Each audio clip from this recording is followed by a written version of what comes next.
नमस्कार, आप देख रहे हैं पब्लिक टाइम्स। आइए जानते हैं गोपालगंज की खास खबर।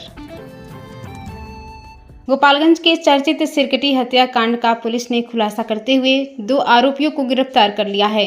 उनकी निशानदेही पर मृतक का कटा हुआ सिर और इस्तेमाल किए गए चाकू भी बरामद कर लिया गया है।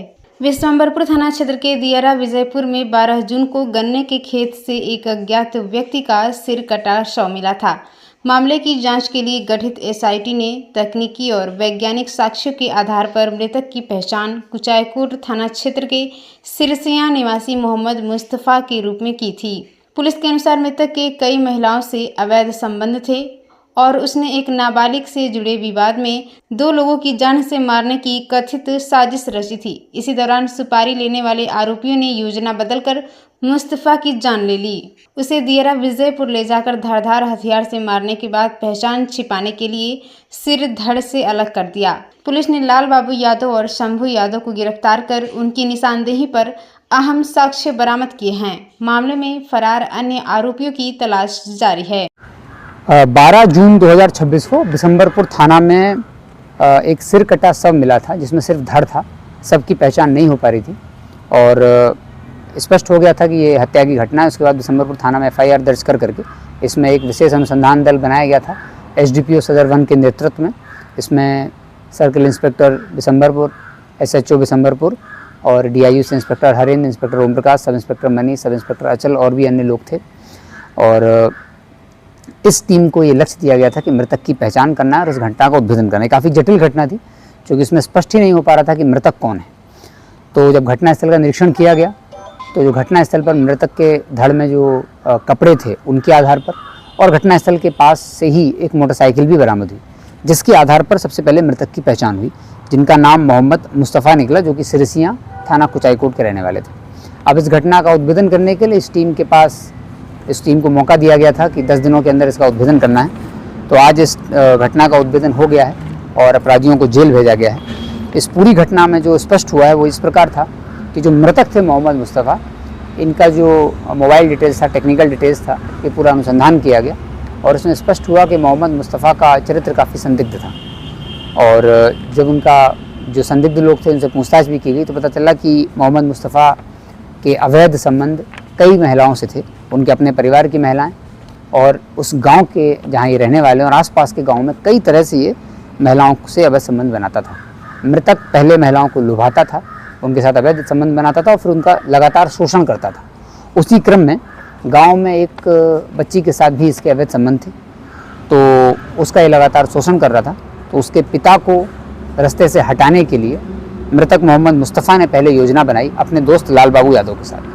मोहम्मद मुस्तफ़ा और लाल बाबू यादव दोनों दोस्त थे और दोनों ने ये स्ट्रेटजी बनाई, प्लानिंग की कि जो बच्ची है उसके पिता को रास्ते से हटाया जाए। उस बच्ची की कुछ दिन में शादी भी होने वाली थी, तो उस बच्ची के पिता और होने वाले पति दोनों को रास्ते से हटाने के लिए, चूँकि मोहम्मद मुस्तफ़ा चाहता था कि लगातार उस बच्ची का शोषण करता रहे, तो उसने ये रणनीति बनाई और लाल बाबू यादव के थ्रू उसने 3 अन्य व्यक्तियों से संपर्क किया और 2 लाख रुपए ये घटना करने के लिए ऑफ़र किए गए कि उस बच्चे के पिता और होने वाले पति को रास्ते से हटा दिया जाए और उनकी हत्या कर दी जाए।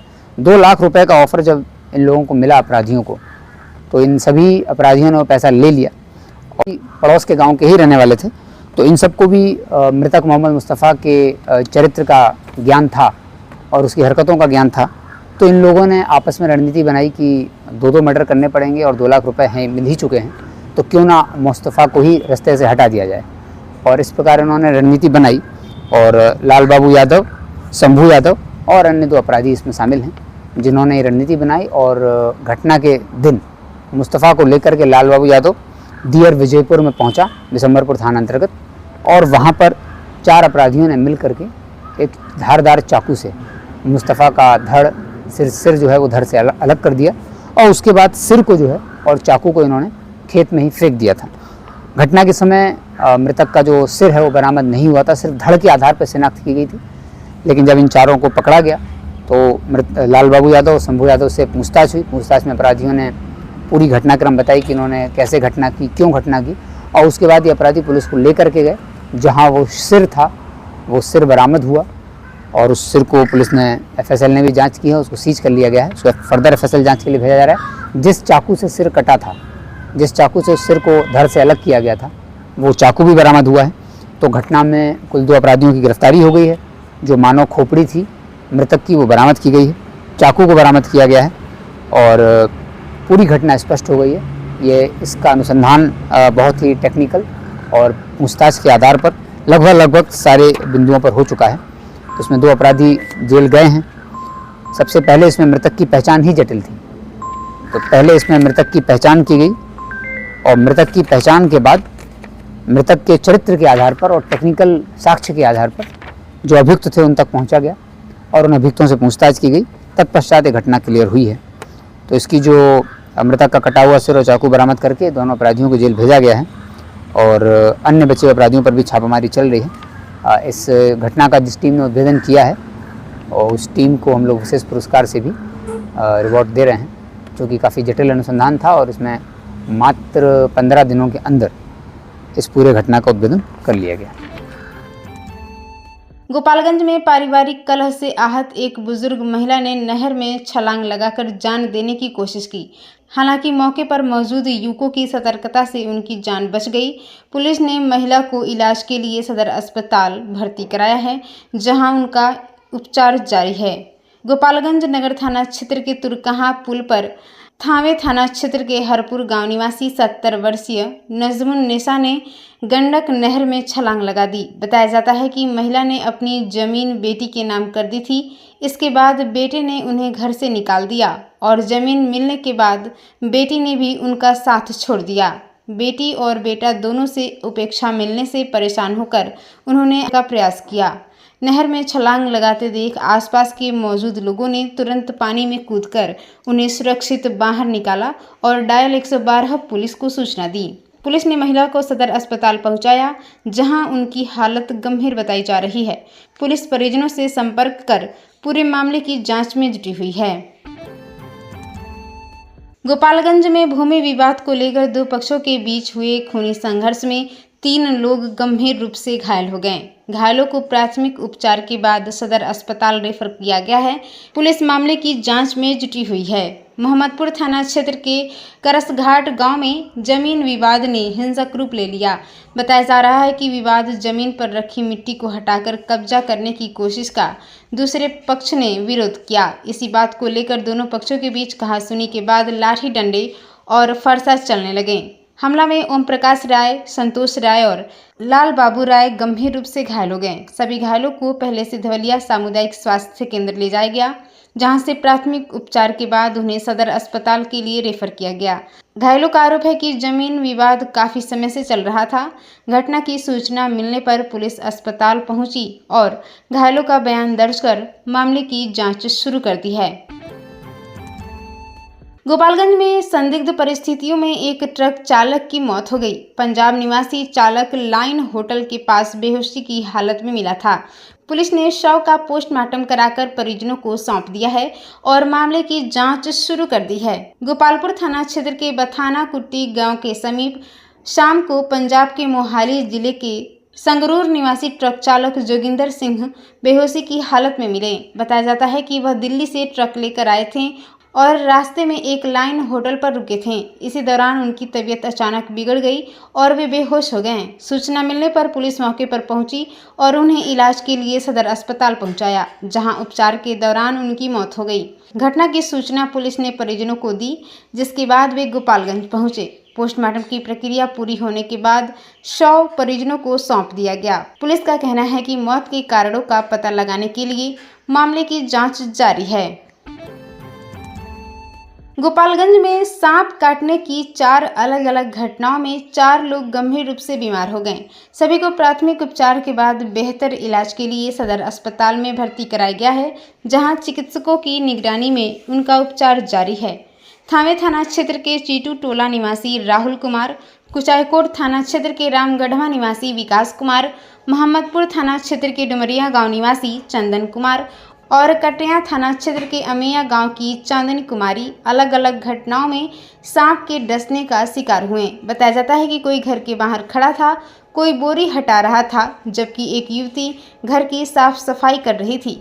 इस दौरान विषैले सांप ने उन्हें काट लिया। परिजनों ने सभी घायलों को पहले स्थानीय अस्पताल पहुंचाया, जहां से उनकी स्थिति को देखते हुए सदर अस्पताल रेफर किया गया। चिकित्सकों के अनुसार सभी मरीजों का इलाज जारी है और उनकी स्थिति पर लगातार नजर रखी जा रही है। समय पर अस्पताल पहुंचने से उपचार में मदद मिली है। गोपालगंज में आपसी विवाद ने हिंसक रूप ले लिया। उसका गांव थाना क्षेत्र में कुछ लोगों ने एक युवक की लाठी डंडों से पिटाई करने के बाद उस पर चाकू से हमला कर दिया। घायल युवक का सदर अस्पताल में इलाज जारी है। उसका गांव थाना क्षेत्र के दहीभाता गांव निवासी नूर सैफी रात को मुहर्रम जुलूस में शामिल होकर अपने घर लौट रहे थे। इसी दौरान पहले से चल रहे आपसी विवाद को लेकर कुछ युवकों ने उन्हें रास्ते में घेर लिया। आरोप है कि हमलावरों ने लाठी डंडों से मारपीट की और सिर पर चाकू से वार कर गंभीर रूप से घायल कर दिया। घटना के बाद परिजन उन्हें इलाज के लिए सदर अस्पताल लेकर पहुंचे, जहां चिकित्सकों की निगरानी में उनका उपचार जारी है। पुलिस ने घायल युवक का बयान दर्ज कर लिया है और मामले में प्राथमिकी दर्ज कर आरोपियों की गिरफ्तारी के लिए कार्रवाई शुरू कर दी है। गोपालगंज में तेज रफ्तार स्कॉर्पियो ने एक ऑटो को टक्कर मार दी। हादसे में इग्नू की परीक्षा देकर लौट रही 5 छात्राएं घायल हो गईं। सभी का इलाज सदर अस्पताल में चल रहा है। कुचायकोट थाना क्षेत्र के सासामुसा गांव के समीप NH 27 पर यह सड़क हादसा हुआ। जानकारी के अनुसार जलालपुर स्थित SMD कॉलेज में इग्नू की परीक्षा देकर 5 छात्राएं ऑटो से जिला मुख्यालय लौट रही थीं। इसी दौरान एक अनियंत्रित स्कॉर्पियो ने ऑटो में जोरदार टक्कर मार दी। हादसे में हलूपार पिपरा गांव निवासी ईशु कुमारी, शालू कुमारी और प्रिया कुमारी, राजापट्टी गांव निवासी ओमी कुमारी तथा भुआली टोला की सुहानी कुमारी घायल हो गईं। दुर्घटना के बाद स्थानीय लोगों ने सभी छात्राओं को ऑटो से निकालकर इलाज के लिए सदर अस्पताल पहुंचाया, जहां चिकित्सकों की निगरानी में उनका उपचार जारी है। घटना की सूचना मिलते ही पुलिस मौके पर पहुंची और मामले की जांच शुरू कर दी है। गोपालगंज के माझागढ़ प्रखंड में रविवार से शुरू होने वाले 5 दिवसीय पल्स पोलियो अभियान की सभी तैयारियां पूरी कर ली गई हैं। अभियान के तहत 0 से 5 वर्ष तक के प्रत्येक बच्चे को पोलियो की खुराक पिलाई जाएगी।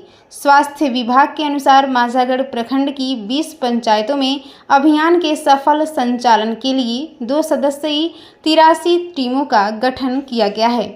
प्रत्येक टीम में एक आशा कार्यकर्ता और एक आंगनवाड़ी सेविका को शामिल किया गया है। माइक्रो प्लान के अनुसार टीमें घर घर जाकर बच्चों को पोलियो की दवा पिलाएंगी, उनके नाखून पर नेल मार्किंग करेंगी और घरों पर चिन्हांकन भी किया जाएगा। अभियान की निगरानी क्षेत्रीय पर्यवेक्षक, जोनल पर्यवेक्षक, ब्लॉक मॉनिटर और अन्य अधिकारी करेंगे। प्रभारी चिकित्सा पदाधिकारी डॉक्टर तारिक इब्राहिम के नेतृत्व में सभी स्वास्थ्यकर्मी यह सुनिश्चित करेंगे कि पिछले अभियान के बाद जन्मा कोई भी बच्चा पोलियो की खुराक से वंचित न रहे। स्वास्थ्य समिति प्रबंधक सिद्धार्थ कुमार ने बताया कि अभियान को सफल बनाने के लिए सभी तैयारियां पूरी कर ली गई हैं। गोपालगंज के माझागढ़ अंचल कार्यालय में आयोजित जनता दरबार में भूमि विवाद से जुड़े 6 मामलों का मौके पर ही निष्पादन कर दिया गया। वहीं एक अन्य मामले में सुनवाई करते हुए आगे की कार्रवाई शुरू कर दी गई है। अंचलाधिकारी मुन्ना कुमार की अध्यक्षता में आयोजित जनता दरबार में मधुसरैया, कोल्हुआ, फुलवरिया, कोइनी और लहलादपुर गांव से जुड़े भूमि विवादों की सुनवाई की गई। संबंधित राजस्व कर्मचारियों की जांच रिपोर्ट और दोनों पक्षों की मौजूदगी में कुल 6 मामलों का निस्तारण किया गया। वहीं हरपुर गोसाई गांव के नरेश मांझी और बेचू मांझी के बीच चल रहे भूमि विवाद की भी सुनवाई हुई, जिस पर अंचलाधिकारी ने आगे की कानूनी प्रक्रिया शुरू करने का निर्देश दिया। अंचल कर्मी श्यामदेव मांझी ने बताया कि जनता दरबार का उद्देश्य भूमि विवादों का त्वरित और निष्पक्ष समाधान कर लोगों को राहत पहुंचाना है। इस दौरान अंचल अधिकारी, कार्यालय कर्मी और दोनों पक्षों के लोग भी उपस्थित रहे। गोपालगंज व्यवहार न्यायालय परिसर में नशीली दवाओं के दुरुपयोग और अवैध तस्करी के खिलाफ अंतर्राष्ट्रीय दिवस पर जागरूकता एवं शपथ कार्यक्रम का आयोजन किया गया। कार्यक्रम में न्यायिक अधिकारियों, अधिवक्ताओं और न्यायालय कर्मियों ने नशा मुक्त समाज बनाने का संकल्प लिया। जिला विधिक सेवा प्राधिकार गोपालगंज के तत्वावधान में आयोजित इस कार्यक्रम की अध्यक्षता प्रभारी प्रधान जिला एवं सत्र न्यायाधीश सह अध्यक्ष जिला विधिक सेवा प्राधिकार संजीव कुमार सिंह ने की। इस अवसर पर उन्होंने सभी न्यायिक पदाधिकारियों, अधिवक्ताओं, कर्मचारियों और पाराविधिक स्वयंसेवकों को गांजा, भांग, अफीम, तंबाकू, शराब, धूम्रपान सहित सभी प्रकार के नशीले पदार्थों से दूर रहने तथा इनके अवैध कारोबार का विरोध करने की शपथ दिलाई। साथ ही लोगों को अपने परिवार और समाज को भी नशा मुक्त बनाने के लिए जागरूक करने का आह्वान किया गया। कार्यक्रम में प्रधान न्यायाधीश कुटुंब न्यायालय धीरेन्द्र बहादुर सिंह, मुख्य न्यायिक दंडाधिकारी भारती कुमारी, जिला विधिक सेवा प्राधिकार के सचिव अनूप कुमार उपाध्याय, जिला विधिज्ञ संघ के अध्यक्ष धीरेन्द्र कुमार मिश्रा सहित न्यायिक पदाधिकारी, अधिवक्ता और न्यायालय कर्मी उपस्थित रहे। गोपालगंज में जिला पदाधिकारी समीर सौरभ ने जनता दरबार लगाकर आम लोगों की समस्याएं सुनी। इस दौरान भूमि विवाद, कॉलोनी और अन्य जन शिकायतों से जुड़े मामलों पर संबंधित अधिकारियों को त्वरित कार्रवाई के निर्देश दिए गए। समाहरणालय स्थित अपने कार्यालय कक्ष में आयोजित जनता दरबार में जिले के विभिन्न क्षेत्रों से पहुंचे फरियादियों ने अपनी समस्याएं जिला पदाधिकारी के समक्ष रखी।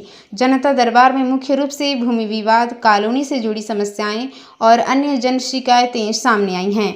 उर्मिला कुमारी, अरविंद यादव और प्रियंका कुमारी ने भूमि विवाद से संबंधित आवेदन दिए, जबकि कृष्ण कुशवाहा ने कॉलोनी से जुड़ी समस्या से जिला पदाधिकारी को अवगत कराया। सभी मामलों को गंभीरता से सुनते हुए जिला पदाधिकारी समीर सौरभ ने संबंधित विभागीय अधिकारियों को जांच कर नियमानुसार शीघ्र कार्रवाई सुनिश्चित करने का निर्देश दिया।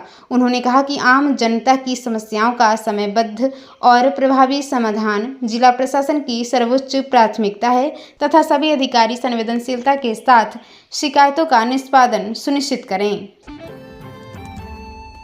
गोपालगंज में सिपाही भर्ती लिखित परीक्षा के सफल और कदाचार मुक्त संचालन को लेकर जिला पदाधिकारी समीर सौरभ ने अधिकारियों के साथ समीक्षा बैठक की। बैठक में परीक्षा की सभी तैयारियों का जायजा लेते हुए आवश्यक दिशा निर्देश जारी किए गए। जिला पदाधिकारी ने बताया कि 28 जून को जिले के 3 परीक्षा केंद्रों पर सिपाही भर्ती की लिखित परीक्षा आयोजित होगी। उन्होंने निर्देशित किया कि परीक्षार्थियों को केवल वैध प्रवेश पत्र के साथ ही परीक्षा केंद्रों में प्रवेश दिया जाएगा। सभी अभ्यर्थियों की सघन जांच के बाद ही प्रवेश सुनिश्चित किया जाएगा। परीक्षा केंद्रों पर नेटवर्क, जैमर, सीसीटीवी कैमरे, निर्बाध बिजली, पेयजल, शौचालय और वीडियोग्राफी सहित सभी आवश्यक सुविधाएं उपलब्ध कराने के निर्देश दिए गए हैं। मोबाइल फोन, स्मार्ट वॉच और अन्य इलेक्ट्रॉनिक उपकरणों के प्रवेश पर पूरी तरह प्रतिबंध रहेगा। जिला पदाधिकारी ने सभी केंद्र के अधीक्षकों, दंडाधिकारियों और पुलिस अधिकारियों को केंद्रीय चयन पार्षद के दिशा निर्देशों का अक्षरशः पालन करते हुए परीक्षा को निष्पक्ष, शांतिपूर्ण और कदाचार मुक्त तरीके से संपन्न कराने का निर्देश दिया। गोपालगंज में संभावित बाढ़ 2026 को लेकर जिला प्रशासन पूरी तरह सतर्क है। जिला पदाधिकारी समीर सौरभ ने सारण तटबंध और मंगलपुर पुल का औचक निरीक्षण कर बाढ़ पूर्व तैयारियों की समीक्षा की तथा अधिकारियों को आवश्यक दिशा निर्देश दिए। जिला पदाधिकारी ने सारण तटबंध के पताहरा छड़की पहुंचकर तटबंध की मजबूती और सुरक्षा कार्यों का जायजा लिया। उन्होंने बाढ़ नियंत्रण प्रमंडल के कार्यपालक अभियंता को निर्देश दिया कि सभी बाढ़ पूर्व तैयारियां समय पर पूरी की जाएं तथा तटबंधों की नियमित पेट्रोलिंग सुनिश्चित की जाए। इसके बाद उन्होंने मंगलपुर पुल पर चल रहे सुरक्षात्मक कार्यों का निरीक्षण किया और कार्य की धीमी प्रगति पर नाराजगी जताते हुए निर्माण एवं मरम्मत कार्यों को युद्धस्तर पर शीघ्र पूरा करने का निर्देश दिया। जिला पदाधिकारी ने कहा कि प्रशासनिक और तकनीकी तैयारियां इतनी मजबूत होनी चाहिए कि बाढ़ की स्थिति में किसी प्रकार की जन धन हानि न हो। उन्होंने स्पष्ट किया कि सुरक्षात्मक कार्यों में किसी भी तरह की लापरवाही बर्दाश्त नहीं की जाएगी। निरीक्षण के दौरान बाढ़ नियंत्रण प्रमंडल के कार्यपालक अभियंता एवं तकनीकी टीम मौजूद रही। गोपालगंज के जिला पदाधिकारी समीर सौरभ ने नगर पार्षद कार्यालय का औचक निरीक्षण कर कार्यालय की व्यवस्थाओं, साफ सफाई और सुरक्षा व्यवस्था का जायजा लिया। इस दौरान उन्होंने भवन का फायर ऑडिट कराने का निर्देश दिया। इस निरीक्षण के दौरान जिला पदाधिकारी ने नगर परिषद कार्यालय परिसर और भवन की सुरक्षा व्यवस्था की विस्तार से समीक्षा की।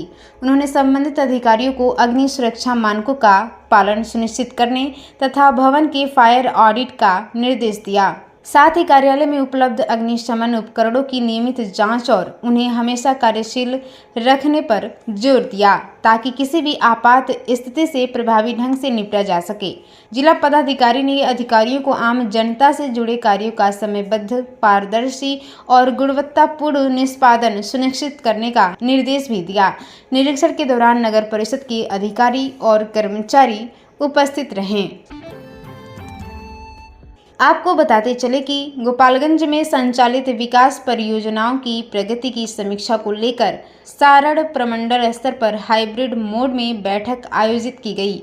बैठक में जिला पदाधिकारी समीर सौरभ ने वीडियो कॉन्फ्रेंसिंग के माध्यम से भाग लिया। सारण प्रमंडल के आयुक्त की अध्यक्षता में आयोजित समीक्षा बैठक में भवन निर्माण विभाग, विद्युत विभाग, नहर प्रमंडल, नगर परिषद, हर घर नल का जल योजना, प्रधानमंत्री ग्राम सड़क योजना, RCD, लघु सिंचाई समेत विभिन्न विभागों की योजनाओं और विकास कार्यों की प्रगति की समीक्षा की गई। आयुक्त ने संबंधित अधिकारियों से लंबित और पूर्ण कार्यों की अद्यतन जानकारी ली तथा सभी योजनाओं को निर्धारित समय सीमा के भीतर गुणवत्तापूर्ण ढंग से पूरा करने का निर्देश दिया। बैठक में जिला पदाधिकारी समीर सौरभ ने गोपालगंज जिले में चल रहे विकास कार्यों की प्रगति से अवगत कराया और संबंधित अधिकारियों को लंबित योजनाओं में तेजी लाने के साथ साथ जनहित की योजनाओं का लाभ आम लोगों तक समय पर पहुंचाने का निर्देश दिया। बैठक में उप विकास आयुक्त, अपर समाहर्ता एवं विभिन्न विभागों के अधिकारी भी मौजूद रहे। तो ये थी गोपालगंज की खास खबर। आप इसे देख रहे थे पब्लिक टाइम्स पर। नमस्कार।